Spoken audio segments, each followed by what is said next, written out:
आज की इस वीडियो में हम जानेंगे कि मेंडल ने क्या काम किया, मेंडल कौन थे और मेंडल ने पाइसम सेटाइवम जो उन्होंने पौधा सेलेक्ट किया था अपनी एक्सपेरिमेंट के लिए, वो पौधा उन्होंने क्यों सेलेक्ट किया था। यहाँ से इस आज की वीडियो से जो नीट में आए हुए क्वेश्चन हैं वो 3 से 4 क्वेश्चन हैं जो कई बार रिपीट भी हो चुके हैं और आ भी सकते हैं, राइट। तो आपको ये वीडियो जरूर देखनी चाहिए। सो पहला कि Mendel was born on July 22, 1822। तो यहाँ पर आपको याद रखने का अच्छा तरीका ये है कि 22 जुलाई को हुए थे और 1822 में वो पैदा हुए थे। तो यहाँ पे 22 इज कॉमन, तो ये चीज आपको अगर कहीं ऑप्शन में आता है तो ये चीज आप याद रख सकते हैं। दूसरी चीज, वो एक ऑस्ट्रियन मोंक थे, वो एक ऑस्ट्रियन मोंक थे। तो यहाँ पे कंफ्यूजन कई बार हो जाता है कि बच्चा समझता है कि ये ऑस्ट्रेलियन है, नहीं ये ऑस्ट्रेलियन नहीं है, वो ऑस्ट्रिया में एक मोंक थे और साथ ही साथ वो क्या थे, एक सब्स्टिट्यूट हाई स्कूल टीचर थे। वो सब्स्टिट्यूट थे, परमानेंट भी नहीं थे, क्योंकि वहां पर टीचिंग की पोजीशन लेने के लिए बेसिकली 3 एग्जाम्स पास करने होते थे और मेंडल 2 बार बेसिकली अपने 3rd एग्जाम जो कि उनका ओरल टेस्ट होता था, उस ओरल टेस्ट में फेल हो जाते थे। तो वो वहां पर सब्स्टिट्यूट हाई स्कूल टीचर थे जो कि कभी परमानेंट नहीं हुए, right. He performed his experiment on garden pea. ये इंपॉर्टेंट है कि उन्होंने किस चीज पे ये परफॉर्म किया, गार्डन पी, राइट। एक यहां पर ऑप्शन आ जाता है कई बार sweet pea, right. Sweet pea पर अगर वो एक्सपेरिमेंट करते तो उनको उस तरह के रिजल्ट कभी नहीं मिलते। तो उन्होंने किस पर काम किया, गार्डन पी। ये चीज आप याद रखेंगे।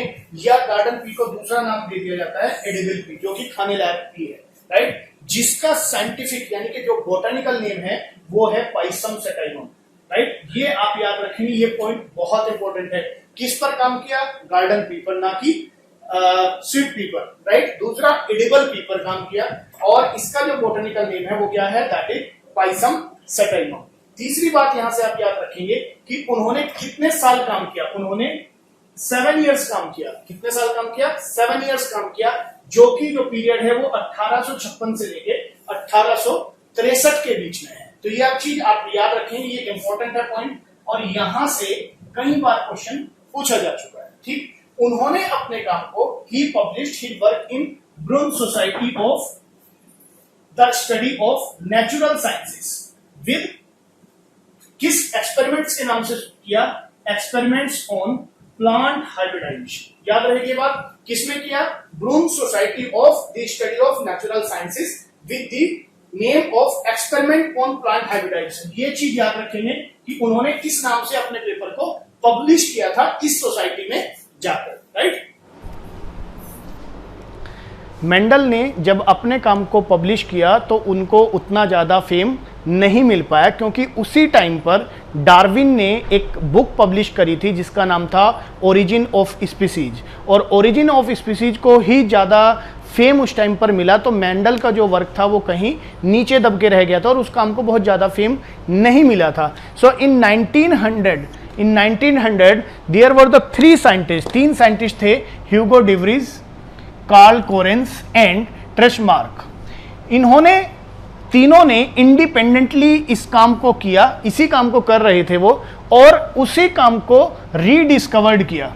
और जब उन्होंने उस काम को रीडिस्कवर्ड किया, किस काम को, मेंडेलियन इनहेरिटेंस को उन्होंने रीडिस्कवर किया, तो उन्हें जब ये पता चला कि ये काम पहले ही पब्लिश हो चुका है या मेंडल इस काम को पब्लिश कर चुके हैं, तो उन्होंने उसी काम को मेंडल के नाम से, मेंडल का नाम देकर रीपब्लिश किया और उस टाइम पर ही इसको ज्यादा फेम मिला। So the Hugo de Vries, Correns and Tschermak ने इसको रीपब्लिश किया with the name of Mendel's law of inheritance. ये यहां से 2 क्वेश्चन इंपॉर्टेंट है।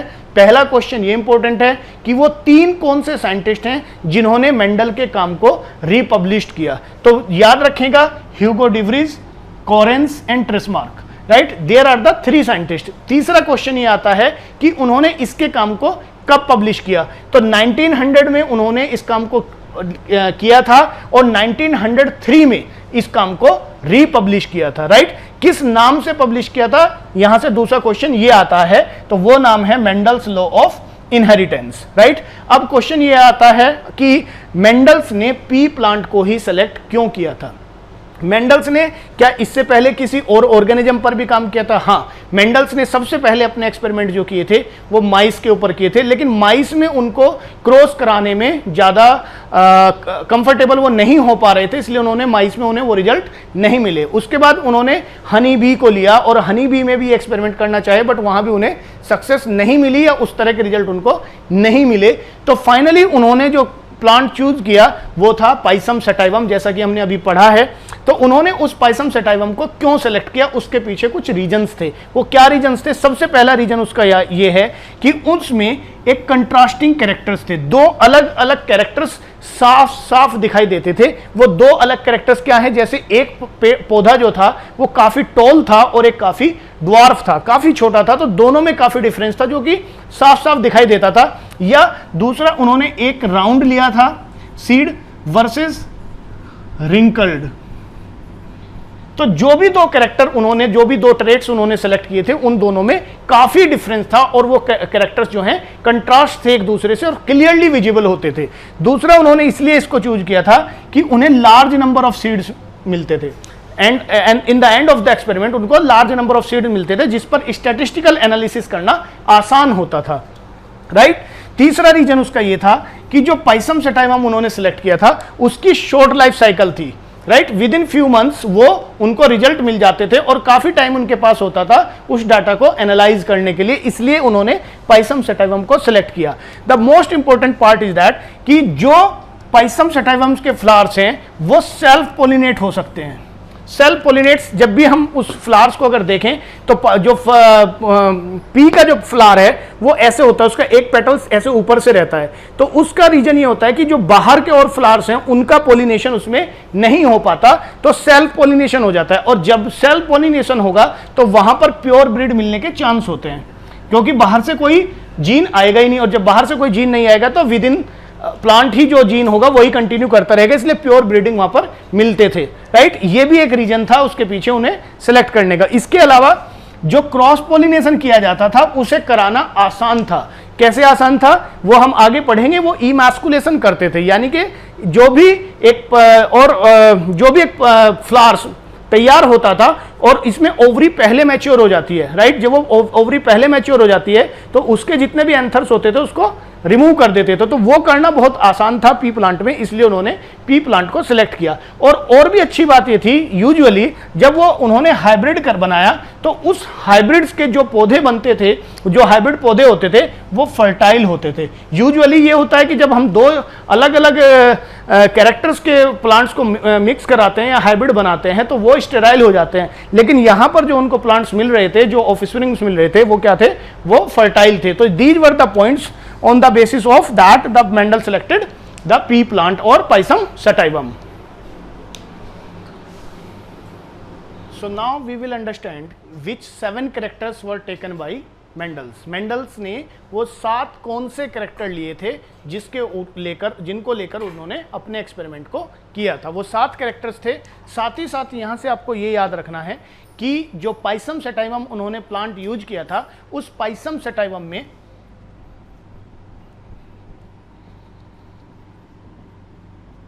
7 पेयर्स ऑफ क्रोमोजोम्स हैं। 7 पेयर्स, टोटल क्रोमोजोम्स कितने हैं? 14। 7 पेयर्स ऑफ क्रोमोजोम्स, यानी कि हैप्लॉइड नंबर कितना है? 7 है। 7 अलग तरीके के उसमें क्रोमोजोम्स होते हैं। कौन कौन से कैरेक्टर्स उन्होंने लिए थे? यहां से आप एक चीज याद रखना कि मेंडल ने कितने साल काम किया?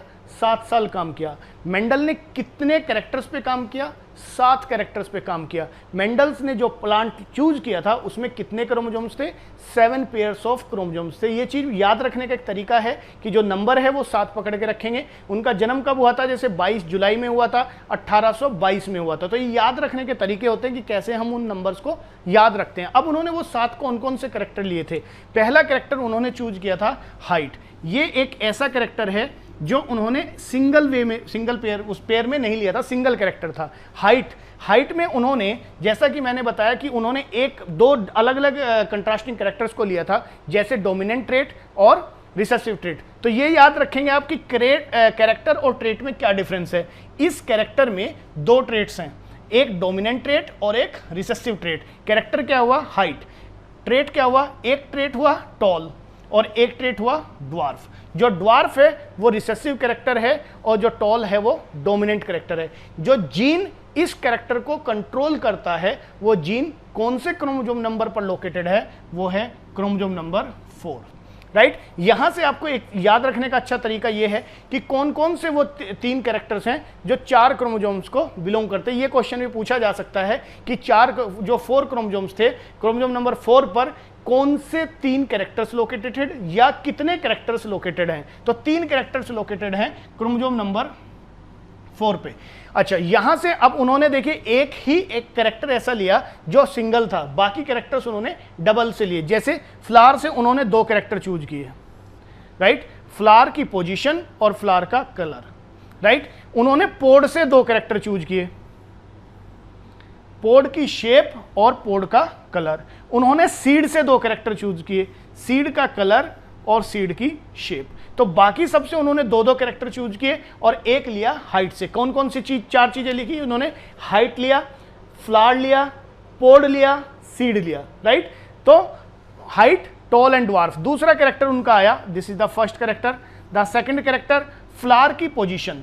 एक तो एक्सियल, एक्सियल का मतलब यह है अगर ये स्टेम है तो यहां पर एक्सिस के अराउंड फ्लावर्स लगे हुए हैं, that is the axial flowering. और दूसरा टर्मिनल, जो टर्मिनल है बस वहां पर जाकर फ्लावर्स लगे हुए हैं, राइट। अगर ये ब्रांच हो गई तो यहां पर फ्लावर्स इस तरह से लगे हुए हैं, तो इस तरह के फ्लावरिंग पोजीशन को बोलते हैं हम टर्मिनल, राइट। और ये है एक्सियल। तो एक्सियल वो डोमिनेंट ओवर रिसेसिव। ये भी पूछा गया है कि कौन सा कैरेक्टर इसमें से सही है, कॉम्बिनेशन बदल देते हैं, डोमिनेंट उधर लिख देते हैं, रिसेसिव इधर लिख देते हैं, राइट। तो दूसरा कैरेक्टर क्या हुआ? Flower position, that is axial और टर्मिनल। तीसरा कैरेक्टर उन्होंने लिया पोड शेप से। पोड शेप क्या है? इनफ्लेटेड है। इनफ्लेटेड मतलब जो फ्लैट नहीं हो रही, देखिएगा इस तरह की है, that is inflated pod shape. और कॉन्स्ट्रिक्टेड क्या है? कॉन्स्ट्रिक्टेड में इस तरह की पोड शेप थी, राइट। तो ये तीनों कैरेक्टर कौन कौन से? हाइट, फ्लावर की पोजीशन और पोड शेप, ये तीनों लोकेटेड हैं क्रोमोसोम नंबर 4 पर। ओके, इसके बाद आगे बढ़ते हैं। जो उन्होंने 4th कैरेक्टर लिया, 4th कैरेक्टर है सीड कलर। सीड का कलर यानी कि जैसे कि येलो और green, yellow is dominant over the green. This character is located on chromosome number 1। This character is located on chromosome number 1। 5th character जो है दैट इज फ्लावर का colour. अब यहां पे पहले हम पढ़ा हमने फ्लावर की पोजीशन और अब हम देख रहे हैं फ्लावर का कलर, राइट। एक तो वायलेट भी मिल सकता है आपको, पर्पल भी मिल सकता है ऑप्शन में। तो वायलेट और पर्पल, और जो ये है डोमिनेंट कैरेक्टर, और दूसरा है वाइट जो कि रिसेसिव कैरेक्टर है। ये कैरेक्टर लोकेटेड है क्रोमोसोम नंबर 1 पर। तो क्रोमोसोम नंबर 1 पर 2 कैरेक्टर लोकेटेड है, क्रोमोसोम नंबर 4 पर 3 कैरेक्टर लोकेटेड है। तो 5 कैरेक्टर हो गए, बचे कितने? 2 कैरेक्टर। वो दोनों कैरेक्टर अलग अलग क्रोमोसोम पर लोकेटेड है, that is chromosome number 7 and chromosome number 5। तो यहां से ये क्वेश्चन भी पूछा जा सकता है कि जो मेंडल ने 7 कैरेक्टर्स सेलेक्ट किए थे वो कितने क्रोमोसोम्स पर लोकेटेड थे? तो आंसर वुड बी 4। कौन कौन से? 5, 7, 1 and 4। These are the 4 chromosomes जिस पर मेंडल्स के जो कैरेक्टर्स हैं वो लोकेटेड थे, राइट। 6th कैरेक्टर जो उन्होंने चूज किया वो है सीड शेप। सीड शेप लिया, सीड शेप में that is round and wrinkled.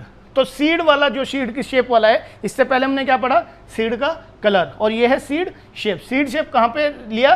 That is 7, that is located on chromosome number 7।